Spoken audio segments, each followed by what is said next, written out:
예, 안녕하십니까. 화창한 봄날입니다.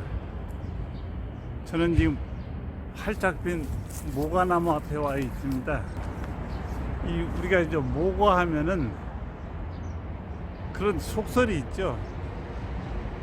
과일전망시는 모과가 시키고 어물전망시는 꼴뚜기가 시킨다고. 참 모과가들은 굉장히 좀 서운하고 자존심 상하는 얘기지요. 그러나 이제 어른들이 그런 말씀을 하셨습니다. 모과는 과일이지만 과일이 아니라고.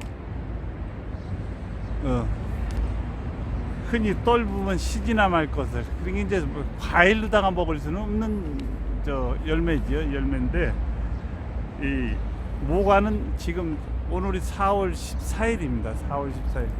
이제 4월 14일, 4월 중순경에 이렇게 아름다운 이제 꽃이 펴가지고 이게 쭉 열려서 언제냐면 이제 10월에서 11월 달에 아주 그 탐스럽게 큰 그 열매가 맺죠.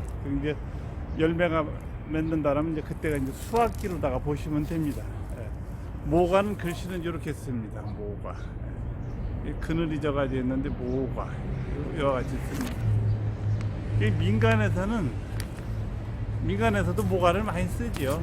모과를 잘 익은 모과를 이제 가을에 잘 쓸어가지고 그 속에 있는 씨를 빼고선 청을 만들어서 겨울에 이제 이렇게 감기라든지 몸살 이럴 때 이제 드신다든지 또 뭐 차량이나 또 이 향이 좋기 때문에 집에도 이제 한두 개씩 놔두고 사시는 분들이 많이 계실 겁니다. 그리고 또 뭐 운전하시는 분들은 그 어느 회사에서 만든 모과의 주성분으로 만든 그 청이 있죠. 참 캔디, 모과 캔디를 뭐 많이들 드셔 보셨을 겁니다. 모과는 그래서 약재로도 이제 많이 쓰고 있습니다. 약재로는 기관지, 천식, 가래, 기침, 이제 기관지뿐만 아니라 이게 또 신경통, 관절염, 근육통, 이게 그에도 이제 많은 처방에 이제 모과를 가미를 해서 많이 쓰고 있습니다.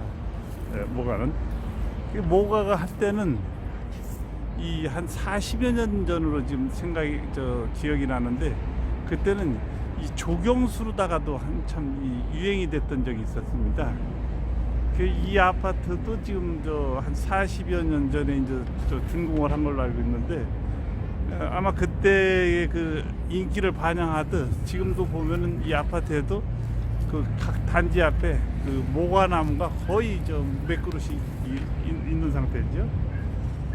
그래서 우리가 이제 이 모과가 우리 그 약재 또 일반 민간에서 이렇게 이제 좀 좋은 약재와 이제 뭐 식품이라고도 할 수가 있겠죠. 식품은 다 이렇게 이제 인기가 많습니다.